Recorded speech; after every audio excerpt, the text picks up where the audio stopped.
All right, now talking about probably the most famous of the found footage films that we watched, The Taking of Deborah Logan. I think that this is one that, like, every person has seen that's into horror or found footage for sure. So this one is not going to be one where people are like, oh, well, never heard of that one.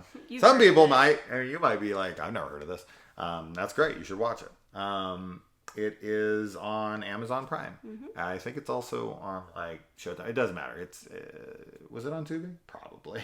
I feel like probably. It's funny because I feel like I saw it on Netflix, but I don't remember if that was recently. It's definitely on Amazon Prime. But I'm Amazon 100% Prime positive on that because that's where we watched it. Yes. Okay, so The Taking of Deborah Logan. I mean, I think everything can be said has already been said about this movie. It's kind of a classic in the subgenre.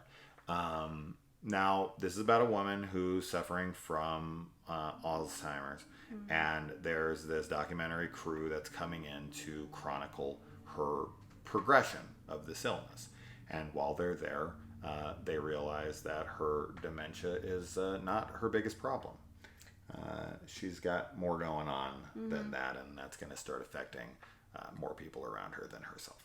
And of course, it starts to play out like this is just a woman who is losing it, and it's scary and it's sad that people have to go through these things, but this is much more intense than most Alzheimer's cases. Yes. So now I know you are a big fan of this one. I am. You find it to be pretty terrifying. How was it this time? I don't know how many watches it's been for you, but this is probably my third or fourth watch. Okay. Probably fourth, I think. And how did it hold up? I still love it. I think it's just a really effective film. I think that the acting from the lead actress in particular is really wonderful. Deborah Logan. From Deborah Logan. Yeah, she's the lead in my opinion, but I love her performance in this. I think she is really creepy. She's the titular character, I'll tell you that for sure. Character. Yeah. But I think that, as with children, whenever you have an elderly person and you kind of subvert the expectation that they're going to be sweet or, innocent or whatever, right? Like it just adds this layer of like that. It doesn't line up with what you sort of expect in your mind. Like we don't really think of elderly people as threats in any way because typically they're not. Not to say that they are infallible or anything like that, but you know what I'm talking about, like just sort of the cultural way that we look at elderly people in the same way that we look at kids is that they're sort of helpless and vulnerable. Not to me. I've seen The Visit. Right, but that's the same thing, right? The Visit and The Taking of Deborah Logan, like both of those do a great job at, taking our fear of aging and the diseases that come with aging, and just like, our appearance and everything. And they catch us off guard. With other things that are going on. And I love that. I think it's really cool, and I like that, I really like that. I don't know what that genre, I don't know if it's like, old people horror but I really enjoy it, and I think that the effects in here are super cool. A lot of it relies more on her acting and just kind of these like weird moments where she's just gone and out of it, and you're like, if that was somebody in your vicinity acting that way, it would really put you off heavily. So yeah, I love it. What did you think? Because this was like your second time watching it? I think so. Mm-hmm. This film does not work at all unless Deborah Logan gives the performance needed, right? Yes. So like this film completely hinges upon her performance within the film, and it, and she's delivers, right? So like you come into this film and you have a different actress playing Deborah Logan, it's just not going to work because she is the main focus, right? She's the titular character, as we said. She's the focus of the project. The entire film is reliant upon her. And as you said, the effects, the monster stuff, where she, spoilers for the film, I guess. I mean, she's not human in the end. That stuff doesn't come till much, much later, right? You don't really get a great sense of that until the very end, outside of like a couple effects of her like peeling skin off. Oh, yeah, those are like, sorry, but those particularly always get me. Sure. And there's a couple moments. You have that, but outside of that, you really, really are completely reliant on her performance, and she nails it.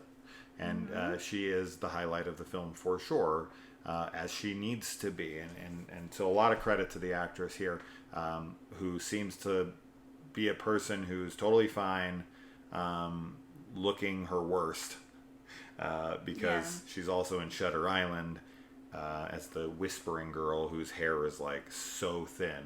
It's like maybe 10 hairs on her freaking head. She looks like Homer Simpson or something.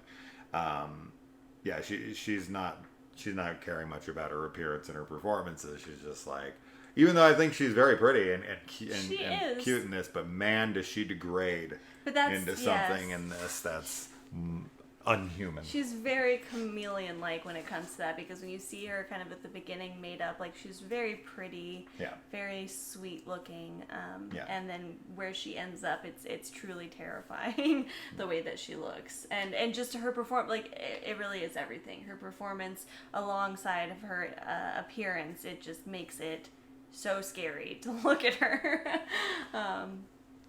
It also made me very happy to find out that the main actress who is the documentary girl, the Asian girl, she's the voice for Omega in Star Wars The Bad Batch. Being a Star Wars nut like I am, I was like seeing voice actors or whatnot from Star Wars. Totally related, and you guys could care less, but I was happy. Yeah. Maybe that made one other person out there like, oh, that's cool. But everyone else is like, fast forward. But yeah, it's a great found footage film. Yes. And a staple in the subgenre. Yeah. So if for some reason this has passed you by, I don't know how. You should watch it immediately. You should absolutely watch it. If you know somebody who hasn't seen it, you should show it to them. Yeah. It's got a great build-up. It's got great atmosphere, and the reveals in the end and all of that are really cool. Love a lot of the snake imagery that's being conveyed here throughout, and definitely leaves you with questions about like what really happened and what really is there, but it's not really necessary. What would have happened there, and why I'm glad that they didn't go down that route, is because we could have got some big exposition dump. Yeah. They give you enough to go off of, but they don't like shove it in your face. It's kind of like, well, this happened before, and this is linked to this, and here's the horror, and we're done.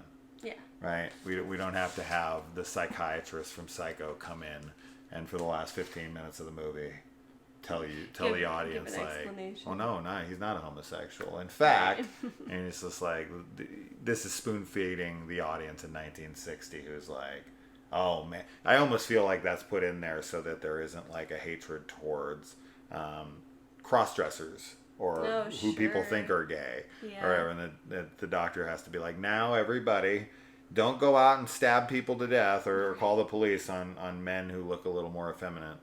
Like, that's not what this is about. Not what this is about at all. Yeah. Yeah. But anyways, very cool movie. Very cool. Nothing that you guys don't already know, but thought we'd just talk about it really quick since we just watched it. So I think that's it. We'll see. I'm going to look through our films we watched, but I don't know how many that was in a row, but that was a lot. That was a lot. It was an hour and 20 straight minutes of reviewing back to back to back to back. Mm-hmm. So we did it. Good job. We still got to take the pictures for our cool new thumbnails that you guys absolutely love, right? Well, we have a good time making them, so if you don't like them, too bad. Yeah. This will be one of them. Bye! No, for real, bye. Bye. Bye.